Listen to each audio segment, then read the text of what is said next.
வணக்கம் உறவுகளே, welcome to நீ சொல்ற நான் பண்றேன் மச்சி.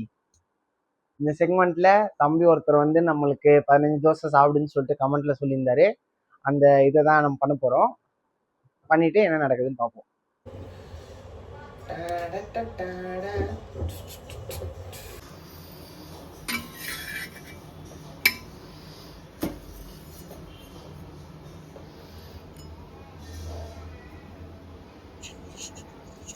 தோசையெல்லாம் சுட்டு எடுத்தாச்சு.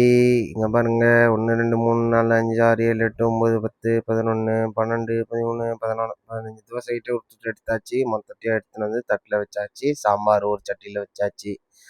அடுத்து என்ன, உட்காந்து ஆரம்பிப்போம். பார்த்துக்கோங்க மக்களே. தம்பி, நீ பண்ணுற சொல்கிற டாஸ்க்கு தான் பண்ணுறேன்ப்பா. இங்கே பார்த்துக்கோ, 15 தோசை அப்படியே கொத்தா இருக்கு. தம் தம்னு வருவார்.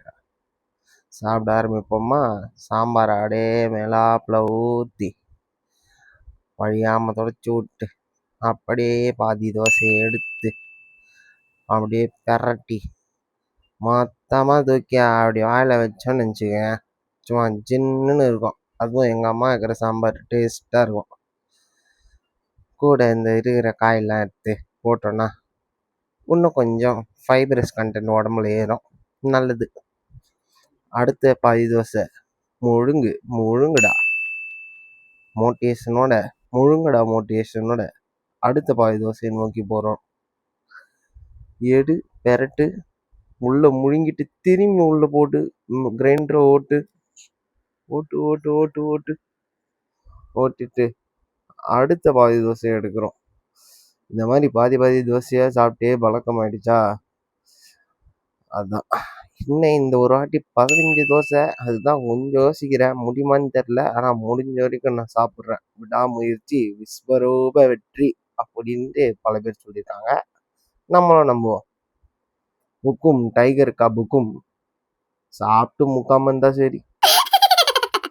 நம்ம இதுக்கே நாக்கு தள்ளுற மாதிரி ஆயிடுச்சு. பொறுமையாக சாப்பிடுவோம். அடுத்த அரை தோசை.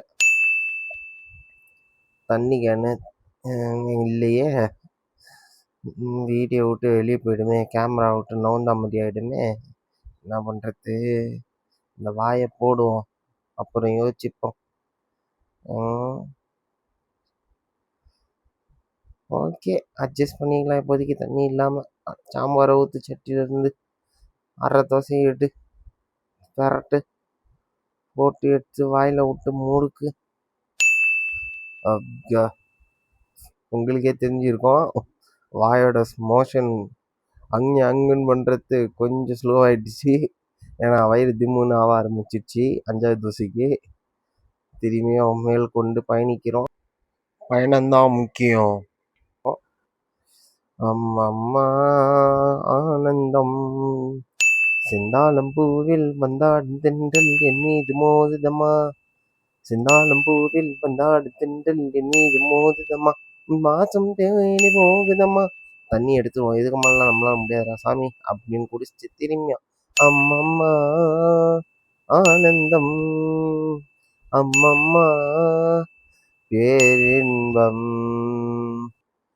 அம்மம்மா அப்படி இப்படின்னு ஏதோ முடிச்சாச்சு. ஆனால் உண்மைக்கு பேர் போனவன் இந்த சரண் பாபு ஒரு 1/4 தோசை இல்லை, உண்மையாக சொல்லணும்னா அரை தோசையே எடுத்து வச்சிட்டேன். முடியல, 14.5 தோசை வரைக்கும் தான் சாப்பிட முடியுது. தப்பாக நினச்சிக்காதீங்க தம்பிகளா. அப்பா, அதை எடுத்து டிஸ்போஸ் பண்ணுங்க. நம்ம டாஸ்க்கு சக்ஸஸாக முடிச்சிட்டோம். அடுத்த டாஸ்க்கு கமெண்ட்டில் சொல்லுங்கள், நான் அதை பண்ணுறேன். அப்பா, மீதி மனுஷெல்லாம் எடுத்து போட்டு முடிச்சு விட்றோம். எப்படியோ அப்படி இப்படின்னு கொஞ்சம் சாப்பிட்டாச்சு, கொஞ்சம் மீதி வச்சிட்டேன். சாரிப்பா தம்பி, என்னால் 15 தோசை சாப்பிட முடியல. இந்த மாதிரி வந்து டாஸ்க் நீங்கள் சொல்லுங்கள், என்னால் முடிஞ்ச டாஸ்க்கை கண்டிப்பாக நான் செய்கிறேன். ஸோ இதோட நம்ம செக்மெண்ட் முடியுது. நீ சொல்கிற நான் பண்ணுற மச்சி. Until that, signing off Sharan Kannan.